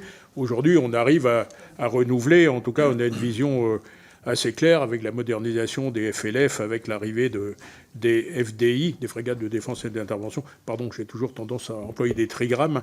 Mais en tout cas, ce problème-là, il est en voie de résolution. Celui qui n'est pas encore tout à fait résolu, vous avez raison, et là je me place comme vous au titre d'observateur, je ne veux pas empiéter sur les responsabilités du chef d'état-major de la marine actuelle, mais je connais son discours sur le BISO, le fameux BISO. On est en train de combler. Alors pour les patrouilleurs outre-mer, c'est vrai que il y a encore, c'est en cours d'acheminement, si je peux dire. Alors, j'ai horreur de cette expression, c'est en cours, mais en tout cas, c'est en voie de réparation. Sur les patrouilleurs hauturiers métropolitains, ça ne l'est pas encore du tout. Et c'est vrai que là, on a un trou capacitaire qui va falloir remplir. Dans la configuration actuelle, on voit bien que ce segment, en particulier sur les affaires de criminalité, mais aussi, vous l'avez rappelé, sur une fonction de lutte anti-sous-marine à proximité de nos ports. Ce segment, il est vital et il est, malgré tout, c'est le modèle 2030. Donc attendons 2030 pour faire un bilan réel de ce qui n'est pas... Moi, vous savez, j'ai vécu une période où on m'expliquait une jolie phrase qui s'appelait les réductions temporaires de capacité. Et singulièrement, c'était les réductions temporaires de capacité sur nos patrouilleurs outre-mer. C'est des réductions temporaires de capacité qui ont duré 15 ans. Aujourd'hui, on ne peut plus se permettre ça. On est dans une conflictualité naissante, etc. Et je m'aperçois que je n'ai toujours pas répondu à la question sur la priorisation, donc je vais le faire tout de suite. Moi, je pense que, mais ça c'est un avis tout à fait, Madame la Ministre, bonjour, un avis tout à fait personnel, donc qui n'appartient qu'à moi, c'est que je pense qu'il faudra... D'abord, je pense que les frégates de surveillance devront être remplacées par un segment un peu plus durci. On parle des corvettes européennes, moi, ça me va assez bien comme pour justement faire face à l'augmentation des moyens criminels et à la violence aussi, hein, parce que toutes ces activités criminelles qui ne sont pas seulement la drogue, mais la piraterie, la pêche illégale, etc., elles deviennent de plus en plus violentes. Donc il faut qu'on ça, et puis il faut qu'on ait également un caractère un peu durci. Donc durcissement de ces frégates de surveillance qui aujourd'hui ne sont que des bâtiments civils avec des canons, hein, enfin un canon. Donc durcissement. Et puis sans doute, en tout cas c'est ce que je défendais à l'époque quand j'étais chef d'état-major de la marine, faudra-t-il prioriser les zones en termes de maintenant que les patrouilleurs outre-mer, qui sont des bateaux remarquables, arrivent ou vont arriver. Il faudra se poser la question de savoir comment on répartit nos moyens un peu plus durs, si je puis dire, sur les zones. Moi, je crois qu'aujourd'hui, la priorité doit être donnée à l'Indo-Pacifique, très clairement. C'est là où sont les sujets. Je ne suis pas en train d'expliquer que les Caraïbes et la Guyane, c'est moins important, mais aujourd'hui, ce sont des menaces d'une autre nature. Je pense qu'on a besoin de montrer un peu nos muscles un peu plus fermement qu'aujourd'hui en Indo-Pacifique. Merci. La parole est à Damien Girard pour le groupe écologiste et social. Merci, Monsieur le Président, Amiral. Merci pour votre présence au sein de notre commission. Comme député de la 5e circonscription du Morbihan, j'aurai le plaisir de vous retrouver à nouveau vendredi prochain à Lorient pour la conférence que vous y donnez. Je souhaite vous interroger particulièrement sur les conséquences capacitaires pour la France de la maritimisation du monde que vous évoquez. Deuxième zone économique exclusive mondiale, ça a été largement rappelé, la France doit protéger ses côtes, assurer des missions de protection des flux commerciaux en mer Rouge. Notre marine a un rôle à jouer sur de nombreux théâtres, en Méditerranée, dans l'Atlantique, l'océan Indien, en mer de Chine, dans l'Arctique et en mer Baltique. Le conflit en Ukraine, les tensions persistantes en mer de Chine et les menaces sur les routes maritimes stratégiques démontrent chaque jour que la mer redevient un espace de rivalité et de confrontation. C'est tout ce que vous nous avez rappelé depuis ce matin. Or, en tant que Lorientais et membre de la Commission Défense, je constate que les moyens de notre marine nationale en matière de drones, de stocks de munitions, de navires de premier rang sont plus que modérés. C'est un euphémisme pour faire face à ces multiples besoins. Dans un contexte où la pression opérationnelle augmente, où les tensions internationales s'aggravent, et alors que la question se pose d'un réexamen de la loi de programmation militaire, ma question est la suivante. Quels choix stratégiques pourraient être explorés pour répondre à ces besoins croissants dans un cadre budgétaire malgré tout contraint ? Faut-il prioriser certaines zones, mutualiser davantage avec nos partenaires européens, renforcer certaines capacités clés comme les drones ou les patrouilleurs, ou encore revoir l'ambition capacitaire globale de notre marine ? Je vous remercie. Merci, Amiral. La parole est à vous. Oui, merci, monsieur le député. Effectivement, je vais à Lorient la semaine prochaine avec Jean-Yves Le Drian pour parler de tous ces enjeux stratégiques et maritimes. Je crois avoir répondu pour partie à votre question déjà. Je pense que il faut tout, en fait, ce que vous venez de dire. C'est-à-dire qu'il faut re-questionner le format de la marine, mais il faut le faire, encore une fois, dans le cadre d'un modèle complet avec tous les champs de conflictualité et tous les milieux. On ne peut pas déshabiller Paul pour habiller Jacques. Donc, eh bien, je vous fais entière confiance pour expliquer que le champ maritime ne doit pas être ignoré.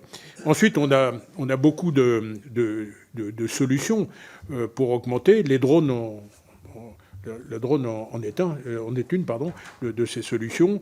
On voit bien que ça permet, si ce sont des menaces, c'est aussi un multiplicateur de force extraordinaire. Je reviens sur ce que je disais tout à l'heure sur l'intérêt des drones aériens navals sur la surveillance des zones, qui me paraît important.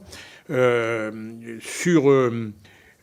puis je reviens sur ce que je disais dans l'exposé préliminaire, sur le fait que de toute manière les enjeux sont tellement considérables qu'on ne pourra pas y faire face tout seul. Donc il faut qu'on ait des partenariats stratégiques, et on en a beaucoup.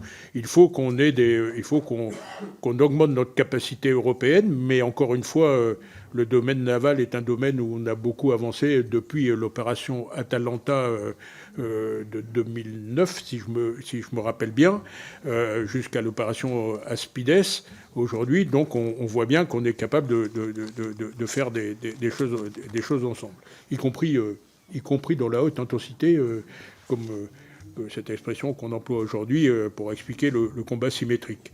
Mais donc oui, il faut réfléchir autrement les problèmes de surveillance des zones. Il faut augmenter nos partenariats stratégiques. On n'arrivera pas à faire tout seul, c'est évident. Merci, Amiral. La parole est à Christophe Blanchet pour le groupe Les Démocrates. Merci, Monsieur le Président, Amiral. Merci pour cette présentation passionnante. Je reviendrai avec le groupe démocrate sur deux ruptures que vous avez évoquées, la rupture stratégique et la rupture économique, les deux alliés, avec un point d'ordre que vous avez fait, c'est que c'est demain la compétition entre les États-Unis et la Chine qui va être un petit peu à la base de tout dérèglement qu'il pourrait y avoir sur ces deux ruptures, entre autres. Et pour ce développement de ces deux pays, il faut évidemment des hommes, mais il faut de l'énergie. Et on a deux pays, en l'occurrence, qui sont différents là-dessus, parce que autant les États-Unis sont complètement indépendants en énergie, notamment en gaz et pétrole, parce qu'ils exportent, ils n'ont pas besoin d'importer, alors que la Chine, au contraire, a besoin d'importer. Et en l'occurrence, cette domination énergétique voulue par l'administration Trump et que le président Trump a décliné dans son programme déjà en octobre 2024, et comme il a créé aujourd'hui le cabinet depuis le mois de février de la domination énergétique mondiale, va accélérer pour nous, la volonté de la Chine de trouver aussi cette autonomie, sinon ils seront dépendants. Donc il risque d'y avoir un accélérateur. Et là où nous voulons arriver, c'est que, je vais préciser, nous sommes sur les îles éparses. Ça fait depuis 7 ans que nous alertons sur le potentiel de ces îles éparses au fond, et j'utiliserai votre triple casquette aussi de connaisseur là-dessus, sur les 1000 milliards de dollars qu'il y a en fonds gaziers et pétrole sur ces îles françaises. Et en référence à cela, vous l'avez rappelé tout à l'heure, la Chine qui triple, qui tous les 3 ans effectue l'équivalent de notre marine française. Alors, avons-nous conscience que potentiellement, au vu de ce que je viens de décrire, que c'est peut-être pas autant en Indo-Pacifique que ça va se passer, et peut-être plus sur ce côté-là, pour aller rechercher cette dépendance énergétique que la Chine pourra aller chercher à un moment, si elle met sur mer toute son armée maritime. Donc, je voudrais avoir votre point de vue là-dessus. Merci. Merci, chers collègues. L'énergie qui a été un enjeu aussi pendant la Seconde Guerre mondiale, qui était un grand cas qui a fait bouger les lignes aussi. L'énergie, vous avez raison, c'est la base de tout.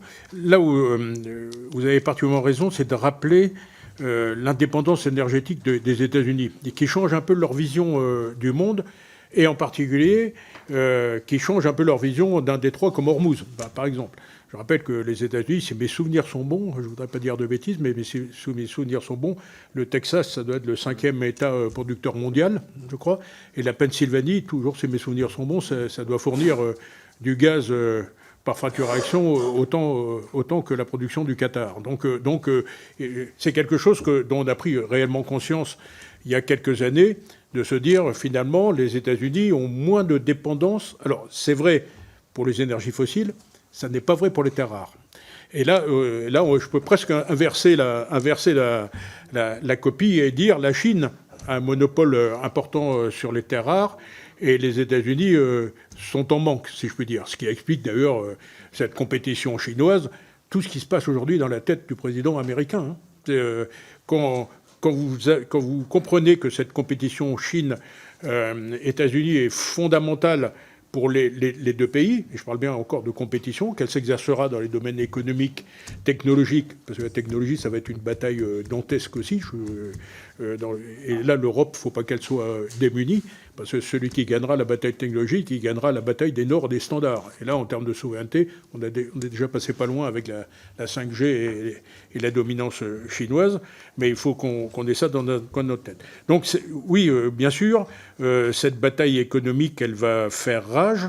Et puis, on voit bien aujourd'hui que dans les politiques maritimes intrusives que j'évoquais tout à l'heure, il y a celle pour les richesses potentielles ou réelles de la mer. Et on voit ce qui se passe en la mer de Chine, c'est un peu différent parce qu'on a aussi un problème de profondeur stratégique de cette nouvelle thalassocratie. La Chine a compris que pour être une puissance mondiale, il fallait être une thalassocratie. Ils ont sans doute dû lire Sir Walter Raleigh aussi. D'ailleurs, ce qui était très intéressant quand j'étais chef d'état-major de la marine, c'était le livre blanc de 2015 dans lequel la Chine disait la mentalité traditionnelle selon laquelle la terre prime sur la mer doit être définitivement abandonnée. Ce qui montre bien qu'ils ont compris l'intérêt de la mer. Oui, ça va faire partie. Alors, si la question s'adresse à l'académicien de marine que je suis, oui, bien sûr, c'est quelque chose sur lequel on travaille beaucoup et on pense que, singulièrement dans nos zones ultramarines, les tentatives de déstabilisation, de pillage. Alors, on n'en est pas au pillage parce qu'on les surveille, contrairement à ce qu'on peut croire. On surveille attentivement nos zones maritimes avec les moyens qu'on a. Mais en tout cas, on voit bien qu'il y a une possibilité que nos zones maritimes soient convoitées et que ça donne lieu à des frictions. C'est évident. Oui. Merci, Amiral. Thalassocratie qui me fait penser à la Grèce et puis à la Méditerranée avec les enjeux aussi de la Turquie. On n'en a pas beaucoup parlé, mais qui aussi a une vision. Sur la guerre du Péloponnèse et sur le piège de Thucydide, parce que là, ça va durer un peu longtemps. La parole est à Édouard Bénard pour la gauche démocrate et républicaine.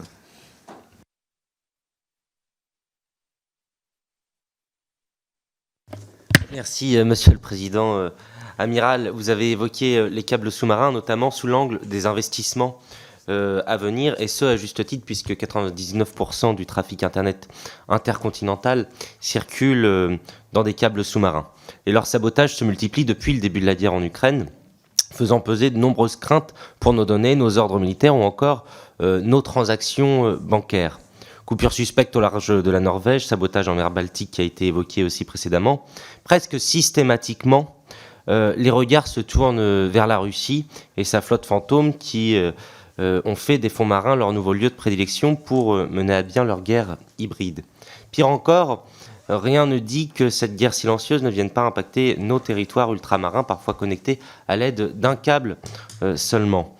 Une seule rupture peut couper un territoire du reste du monde, bloquer un hôpital, priver une opération militaire de son commandement, etc. Nous l'avons vu en Ukraine, sans communication fiable, les batailles sur le terrain deviennent difficilement gérables. Faute de réseau autonome, l'armée ukrainienne a dû dépendre de Starlink, c'est-à-dire d'un acteur privé américain sous influence politique et stratégique étrangère. Et il est inconcevable de réduire la France et l'Europe à une telle dépendance en temps de crise. Adopter une doctrine claire en la matière, une coordination européenne ambitieuse et assumée, cartographier les zones les plus critiques, doivent être priorisées, car la menace est globale, insidieuse et souvent non revendiquée. Chaque câble non protégé, c'est un pan entier de notre souveraineté numérique et militaire sous la menace de raids hostiles. Alors, quels moyens la France peut-elle concrètement déployer pour sécuriser ces lignes vitales ? Vous avez fait référence à la surveillance par drone naval. Or, quelle capacité d'intervention concrète ? Car drones et satellites relèvent, constatent. Donc, quels sont concrètement les moyens d'intervention à disposition de la France pour assurer un leadership dans cette bataille ? Je vous remercie. Merci, Amiral. Merci, monsieur, de revenir sur les câbles sous-marins, qui effectivement sont un sujet de questionnement ou de préoccupation, en tout cas depuis quelques années maintenant. D'abord, il faut se rappeler qu'à chaque conflit mondial, la première chose qui a été coupée, c'est les câbles sous-marins.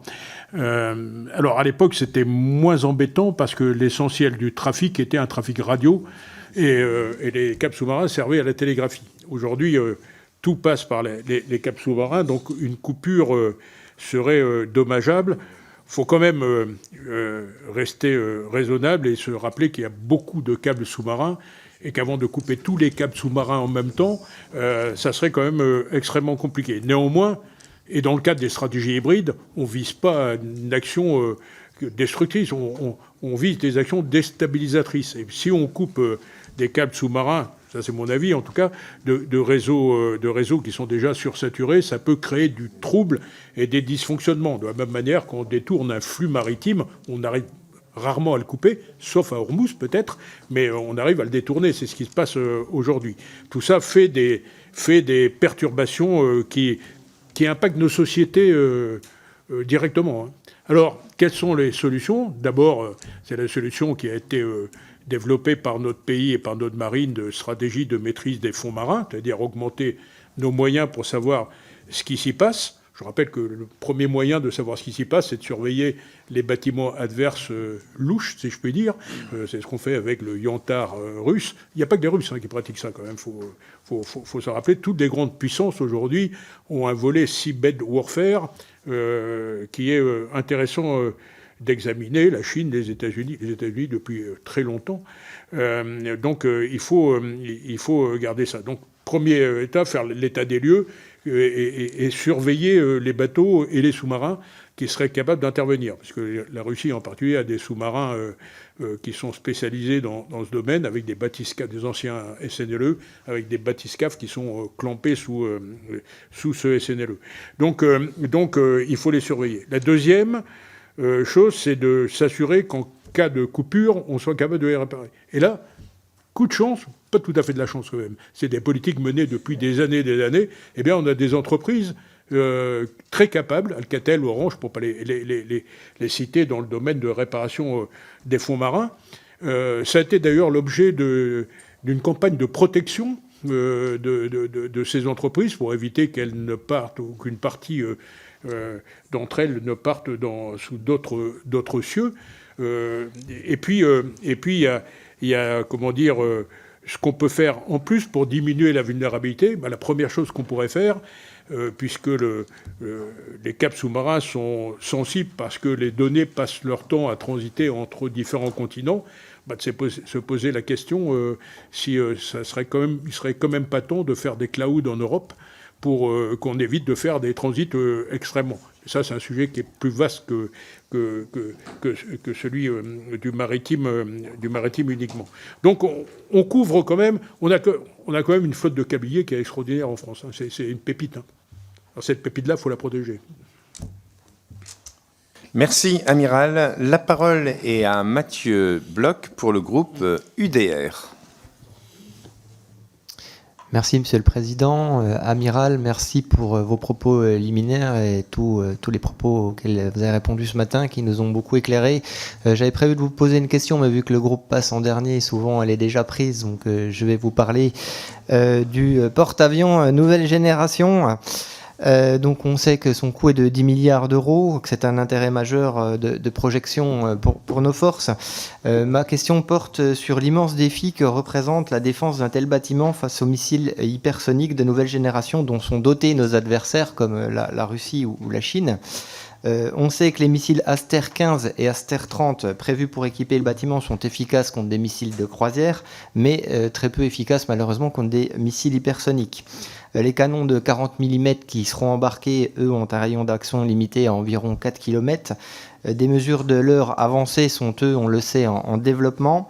La solution semblerait la mise en place d'une bulle de protection multicouche qui comprendrait donc le propre armement du porte-avions, l'escorte permanente par des frégates de défense aérienne, la veille aérienne renforcée. On sait que Thales et MBDA notamment travaillent activement en coordination avec l'OTAN sur le développement d'un bouclier anti-hypersonique avec des contre-mesures actives, missiles, brouillage, laser, suite à une détection très longue portée.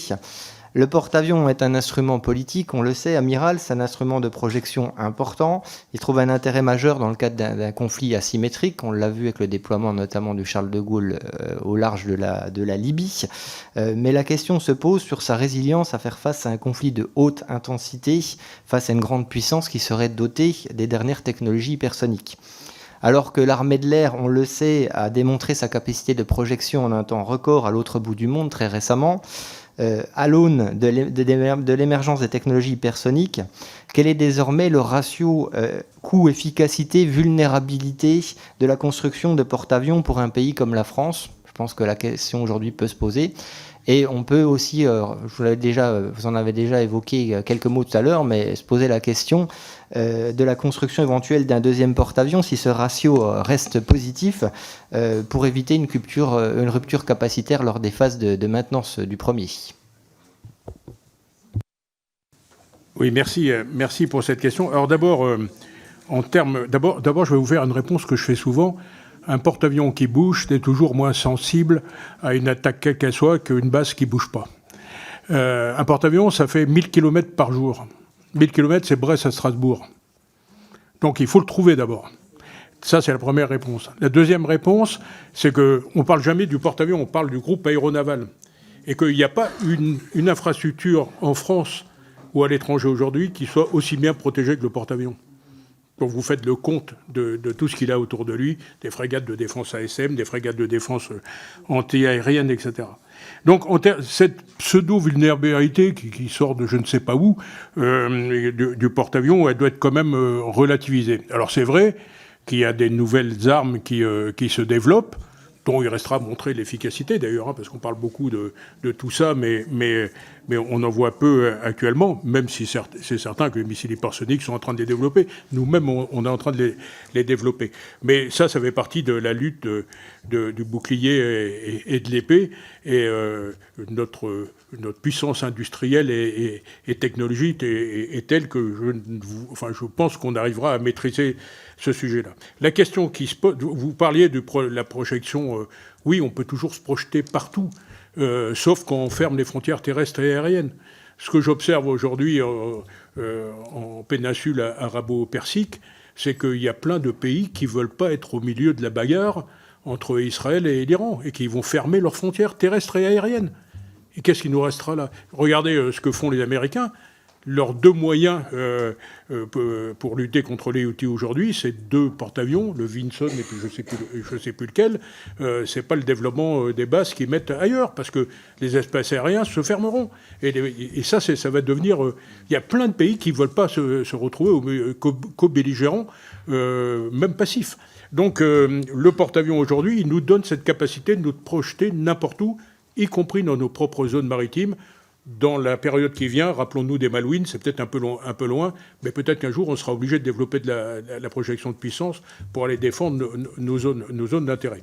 Donc je crois qu'il ne faut pas se tromper. Comme je l'ai dit tout à l'heure, on passait d'une période où on était plutôt à faire de la projection de puissance de la mer vers la terre.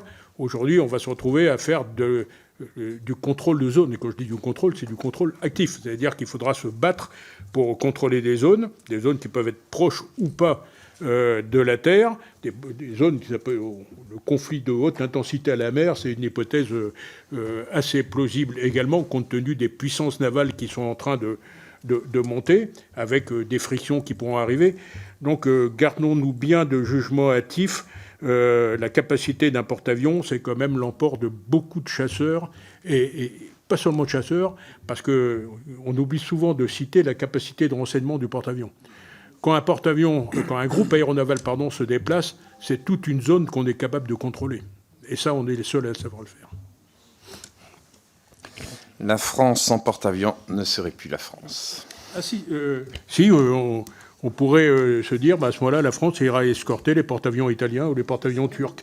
Si c'est ça l'ambition de la France, je me poserai là des questions, sincèrement. Nous sommes tous d'accord. Mes chers collègues, nous avons encore 4 questions. Et donc, on va passer 2 questions par 2 questions. Et nous commençons par Anna Pic.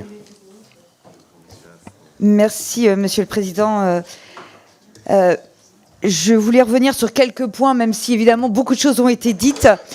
L'Arctique s'impose de plus en plus comme un théâtre majeur des relations internationales, et le réchauffement climatique accéléré, la fonte dramatique de la banquise et des glaces terrestres ont progressivement ouvert la perspective de nouvelles routes maritimes qui réduiraient considérablement les distances actuelles, accentuées l'accès à des ressources jusque-là inatteignables, ou encore fait apparaître la possibilité de nouvelles infrastructures sous-marines. Ainsi, l'intérêt accru des grandes puissances pour cette région se traduit par une remilitarisation progressive de l'Arctique, accélérée depuis l'annexion de la Crimée en 2014. L'intérêt croissant pour la région est visible. En parallèle, malheureusement, la coopération se délite dans la région depuis l'invasion russe en Ukraine. Les mécanismes de coopération arctique, incluant Moscou, ont été interrompus. Donc, dans ce contexte, et dans le contexte effectivement de remise en cause des traités internationaux, quels enjeux, quels risques majeurs pour la sécurisation de l'espace arctique, lorsque l'on sait que sur les 8 États arctiques, la Russie est écartée de la coopération et que les États-Unis menacent d'annexion le Canada et le Groenland, et quel rôle peut jouer la France dans la sécurisation de ces nouvelles routes maritimes? Merci. Merci. La parole est à Julien Limangy. Oui, merci Monsieur le Président. Amiral, le ministre des Armées a récemment confirmé ce fameux objectif stratégique de doter la Marine nationale de 18 frégates de Prône-Iran, un format que nous, au Rassemblement national, défendons de longue date. Nous nous réjouissons donc de voir que le ministre Sébastien Lecornu se rallie enfin à notre position essentielle à la préservation de notre souveraineté maritime. Cela étant dit, Un décalage préoccupant subsiste entre cet objectif et le calendrier actuel. La 5e et dernière frégate de défense et d'intervention ne sera livrée qu'en 2032. Cette échéance paraît difficilement conciliable avec l'urgence croissante de défendre efficacement notre zone économique exclusive, régulièrement contestée, notamment dans l'Indo-Pacifique. Dès lors, ma question est double. Comment la Marine nationale parvient-elle, dans l'état actuel de ses moyens, à assurer ses missions opérationnelles avec une flotte de premier rang encore inférieure au format cible, même si ça fait longtemps? Et dans l'attente de l'atteinte des 18 unités, quels ajustements doctrinaux ou moyens transitoires sont aujourd'hui envisagés ou déjà mis en œuvre pour pallier ce sous-dimensionnement? Et jusqu'à quand ce modèle peut-il tenir sans affaiblir notre souveraineté maritime? Merci à vous. Merci. Amiral, la parole est à vous. Oui, merci.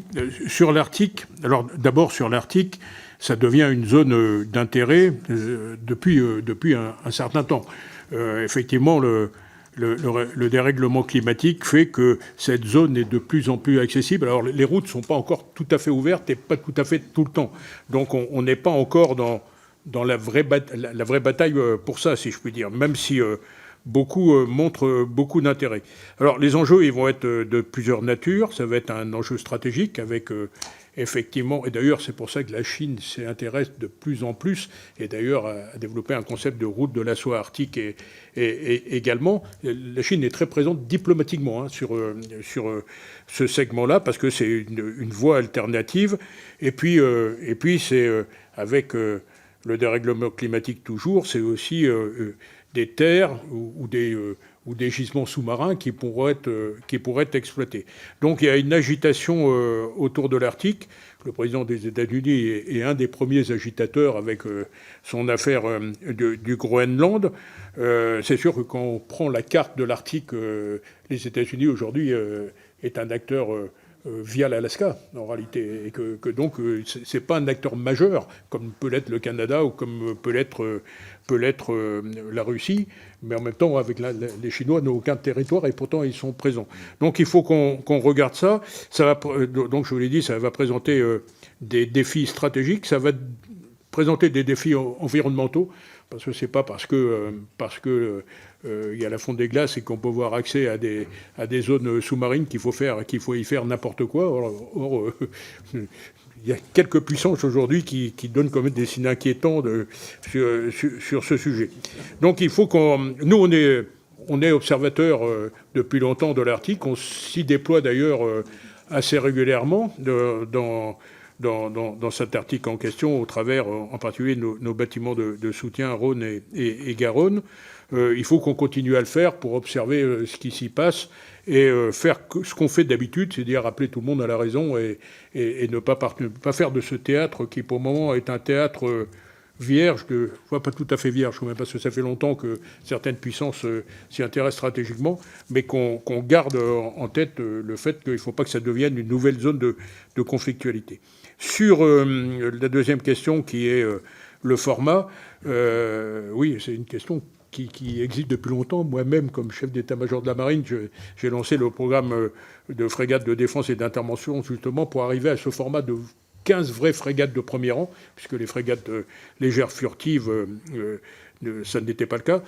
Là, malheureusement, on fait les frais de la période d'assouplissement stratégique et de priorité moins donnée à la défense qu'on a connue de 1995 à 2015 à peu près. Donc il y a une bonne expression dans la marine qui est faire avec. On fait avec. Enfin, ils font avec, puisque la question doit s'adresser au chef d'état-major de la marine en titre. Et ils font avec d'abord avec un taux de disponibilité de nos bateaux qui est quand même exceptionnel, il faut bien le dire. Il n'y a pas une marine au monde aujourd'hui qui tient ces 80% de disponibilité des frégates. Et ça, croyez-moi, c'est un travail de très très long terme. Ça fait de longues années qu'on travaille sur ce sujet-là, en disant on a moins de bateaux, donc il faut qu'ils soient plus disponibles. Mais malgré tout, le fait qu'ils soient plus disponibles, ça augmente pas le nombre de coques. Donc les missions aujourd'hui, j'imagine que le chef d'état-major de la Marine fait comme je le faisais, c'est-à-dire qu'on priorise les missions et qu'on donne des priorisations en fonction du moment et en fonction de ce qui nous paraît le plus important. Tout ça sous l'autorité du chef d'état-major des armées, naturellement. Merci, Amiral. Nous avons deux autres questions qui se sont ajoutées. Donc nous passons à présent à la question de Sophie Errante. Oui, merci Président. Amiral, vous avez évoqué dans votre propos liminaire votre, comment dirais-je, attachement à partager vos connaissances avec les jeunes. J'avais une question, alors 2 petites questions. La première, comment réagissent-ils à vos interventions et quelles sont les questions? Comment est-ce que vous percevez leur niveau d'intérêt par rapport à ce que vous leur communiquez, c'est-à-dire les échanges? Comment se passe-t-il? Et puis peut-être par rapport à une préconisation. Aujourd'hui, on sait qu'il y a des options géopolitiques au bac, par exemple.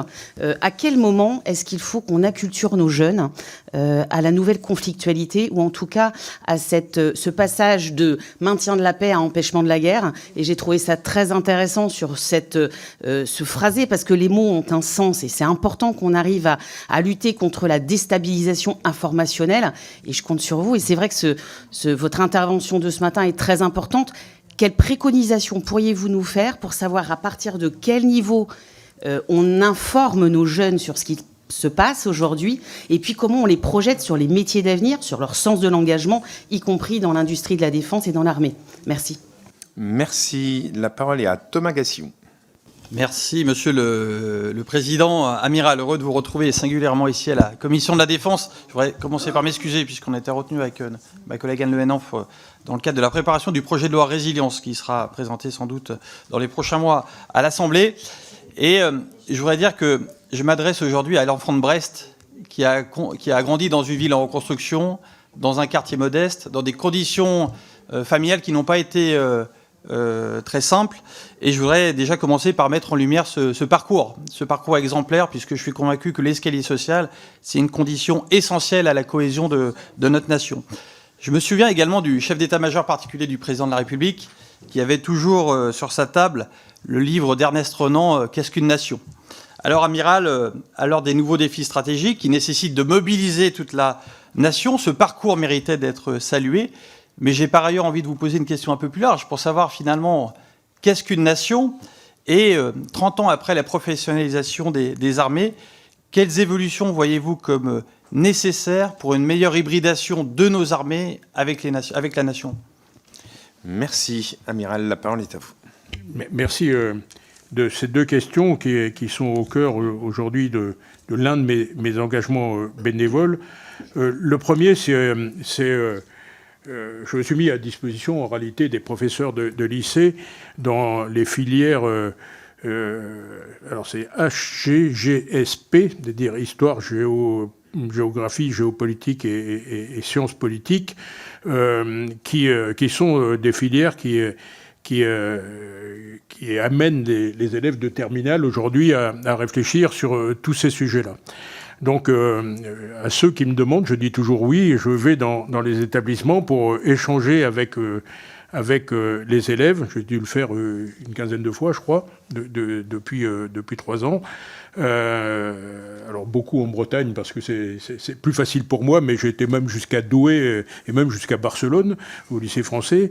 Donc, c'est quelque chose qui me tient particulièrement à cœur, parce que je pense qu'il faut expliquer le monde à ses élèves, qui est finalement la génération qui va relever la mienne en tout cas.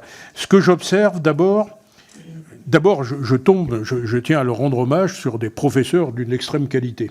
Je tiens à le dire, dans ces filières-là, les gens que je rencontre, ce sont des gens qui sont investis, qui sont engagés, qui sont dynamiques et qui enseignent parfaitement. Alors, ils ont besoin d'un apport ou de témoignages pour conforter auprès des élèves ce qui leur enseigne, mais je trouve des élèves qui sont d'une extraordinaire maturité. Et j'ai été dans des lycées à Douai, je fais toutes sortes de lycées, hein, je choisis pas, donc j'ai été en particulier à Douai il n'y a pas très longtemps, où je suis tombé sur des élèves dont beaucoup de la diversité, comme on dit, et qui m'ont fait très forte impression. Ils ont un degré de maturité très important.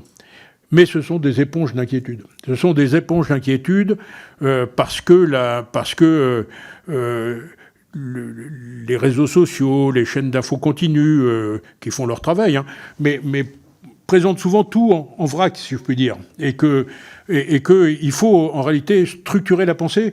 Le propos introductif que je vous ai fait ce matin, ça sert aussi à mes conférences en disant, écoutez, vous prenez tout dans la figure, tout vous inquiète, et je vais vous expliquer comment ça se structure et quelle réponse notre pays y apporte. Parce que derrière tout ça, il y a une espèce de méli-mélo qui se fait en disant, mais finalement, on n'est pas prêt en France à faire face à ce nouveau monde. Or, c'est très exactement l'inverse. On est un des pays les plus avancés dans la compréhension de ces nouveaux enjeux stratégiques. Donc mon engagement, ça consiste à leur dire, voilà comment il faut comprendre le monde, et puis faites attention à la désinformation. Parce que moi, je suis quand même atterré aujourd'hui de voir tous les mensonges ou toutes les manipulations orchestrées qui passent sur les réseaux sociaux.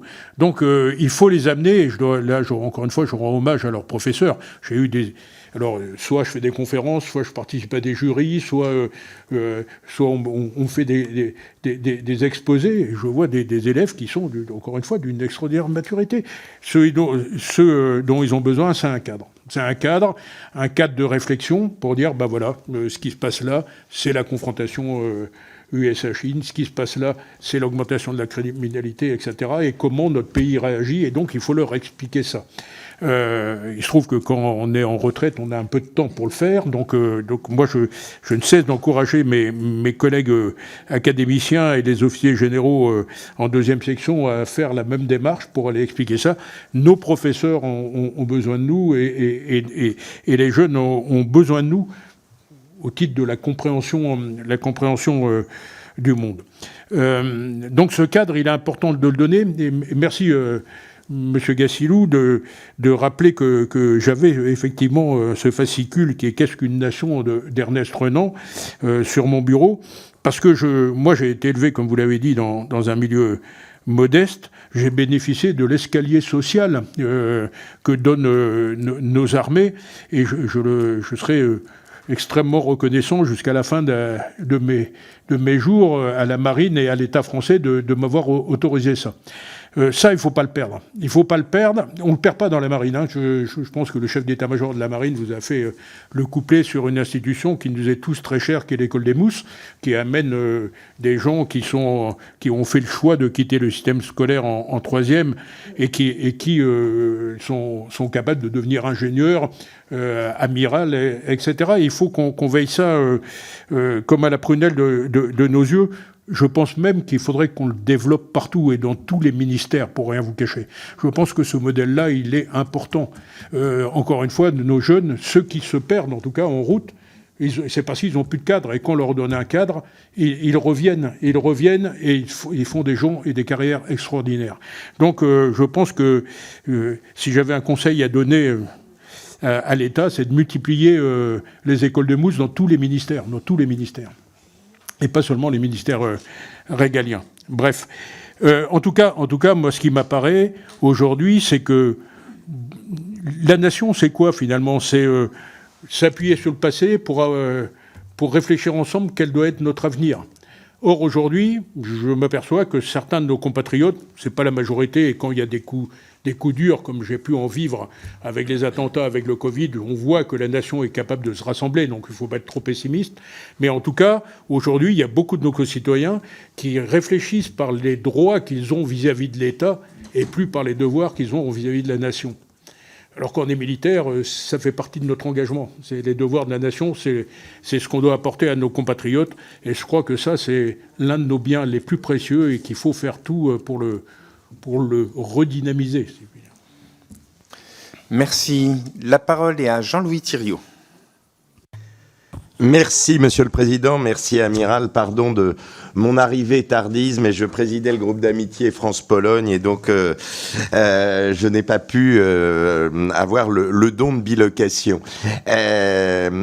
Vous avez évoqué la guerre des Malouines, qui a été une opération amphibie de grand style.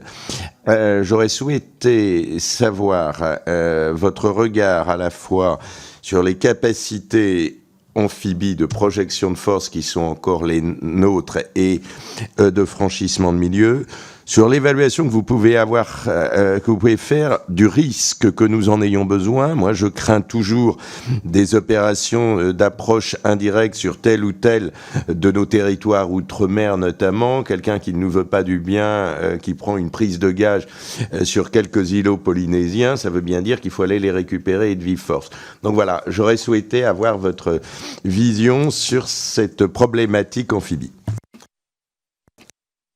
Et pour finir, une deuxième question de Christophe Blanchet. Merci, Président Amiral. Dans votre propos liminaire, vous avez fait des orientations sur des questions qu'on pourrait vous poser. Il y a eu la question sur l'éducation avec les jeunes, vous y avez répondu. Et vous avez évoqué à un moment la fragilisation des traités en bilatéraux.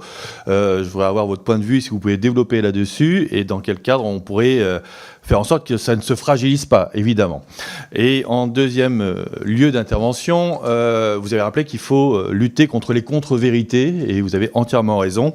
Et ici même, tout à l'heure, on a eu une petite contre-vérité de la part d'un collègue du Rassemblement national. Donc effectivement, c'est toujours agréable de voir des collègues manifester le fait que ce que l'on mène en politique depuis 2017 sur le réarmement des armées et la police stratégique est bien issu de ce que l'on a, nous, voté et que eux ont censuré à l'époque. Merci. La parole est à vous, Amiral. Alors, sur l'amphibie, on a la chance d'avoir gardé 3 bâtiments amphibies majeurs que sont les bâtiments de projection et de commandement, qui s'appellent maintenant les PHA, je crois, qui s'appelaient les BPC à mon époque. Mais je crois que... Enfin, je reviens sur ce que je disais tout à l'heure, en disant... et qui répond d'ailleurs à la question de votre collègue, c'est sur la projection de puissance. Il y a des moments où il faudra qu'on puisse projeter, en tout cas il y a des scénarios où il faut qu'on puisse projeter la puissance loin et de manière autonome sans pouvoir compter sur un appui terrestre ou aérien de quiconque. Donc je crois que si on a dimensionné dans le passé notre dispositif outre-mer de manière relativement modeste, c'est parce que d'abord, on y avait affaire d'abord à des affaires de sécurité. Quand on parle de période de la mondialisation heureuse, nos territoires ultramarins, ont vécu dans ça pendant une période. On en sort aujourd'hui. On en sort, on sort vers une période de contestation des espaces maritimes, de frottement, si je puis dire, entre puissances navales. Donc il faut qu'on conserve, comme la prunelle de nos yeux, cette capacité de projection autour d'un... peut-être plus tard, bien plus tard, 2 groupes aéronavals, et puis de nos bâtiments amphibies, ça va ensemble.